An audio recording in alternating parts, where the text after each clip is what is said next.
And అందరికి ఇవాళ నేను బేబీ పొటాటోస్ ఫ్రై చూపించేస్తున్నాను అనమాట. సో ఈ ఫ్రై ఎలా చేయాలో చూసేసేద్దాం. మరి మనం కొంచెం వాటర్ యాడ్ చేసుకుందాం అనమాట. సాల్ట్ యాడ్ చేసుకొని మళ్ళీ కావాలంటే మనము ఫ్రై చేసుకునేటప్పుడు కూడా యాడ్ చేసుకోవచ్చు. పసుపు ఇక్కడ వేస్తేనే మనకి బాగా కలిసిద్ది అనమాట పొటాటోస్ కి. ఇంకా కుక్కర్ పెట్టేసుకుందాం. ఈ లోపు మనం కుక్కర్ విజిల్స్ వచ్చే లోపు మనం ఇటు పౌడర్ కి రెడీ చేసుకుందాం అనమాట. దానిలో పౌడర్ కావాల్సినవి మినపప్పు, ఎండుమిర్చి, మిరియాలు కొంచెం రోస్ట్ అయ్యేదాకా ఉంచి మనం పౌడర్ చేసుకుంటే సరిపోయింది అనమాట. డ్రై రోస్ట్ చేసుకోవాలి, ఆయిల్ వేయక్కర్లేదు దీనికి. చూసారా గోల్డెన్ బ్రౌన్ కలర్ వచ్చాయి మినపప్పు. వీటిని మనం మిక్సీలో పౌడర్ చేసేసుకుందాం. మన ఆలు ఉడికిపోయాయో లేదో టెస్ట్ చేద్దాము. చూసారా ఫోర్క్ కూడా దిగిపోయింది, సో ఉడికిపోయినట్టే. పీల్ చేసి పెట్టేసుకున్న పొటాటోస్ కూడా రెడీ అయిపోయాయి, అలాగే మిక్సీ పట్టుకున్న పౌడర్ కూడా రెడీ అయిపోయింది. నెక్స్ట్ ప్రాసెస్ చూసేద్దాం. ప్యాన్ పెట్టేసుకొని ఆయిల్ వేసేసుకుందాము. కొంచెం వేడెక్కిన తర్వాత దీనిలో పచ్చిపప్పు యాడ్ చేద్దాం. పప్పు,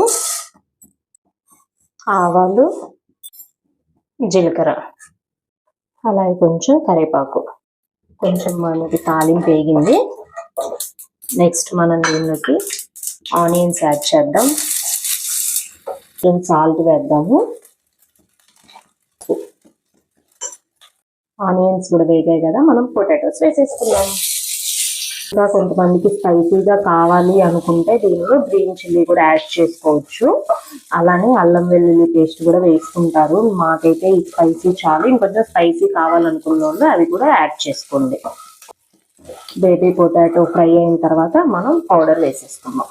చూసారా మన పొటాటోస్ ఇలా గోల్డెన్ బ్రౌన్ కలర్ లోకి రావాలి. అప్పుడే పైన ఏంటంటే స్ట్రక్చర్ పైన క్రిస్పీగా లోపల మెత్తగా ఉంటది అనమాట. సో అలా అయితేనే బాగుంటాయి. తిప్పడానికి కొంచెం కష్టమే, ఎందుకంటే బేబీ పొటాటోస్ కదా, అవి జారిపోతుంటాయి రౌండ్ గా ఉండటం వల్ల. కొన్ని ట్రై చేయండి, అలా అయితేనే చాలా బాగుంటది అనమాట తింటుంటే మనకి. చూసారా మన పొటాటోస్ వేగిపోయాయి కాబట్టి మనం ఇందాక చేసుకున్న పౌడర్ యాడ్ చేద్దాము. పౌడర్ వేసిన తర్వాత 2 minutes మనం పొటాటోస్ ని అలా ఫ్రై చేసుకొని బౌల్లోకి తీసేసుకుందాం. సర్వింగ్ బౌల్లోకి తీసేసుకుందాము. మన బేబీ పొటాటోస్ ఫ్రై చాలా బాగా వచ్చింది కదా. సో మీరు కూడా ఎప్పుడన్నా ట్రై చేయకపోతే ట్రై చేయండి, చాలా బాగుంటది.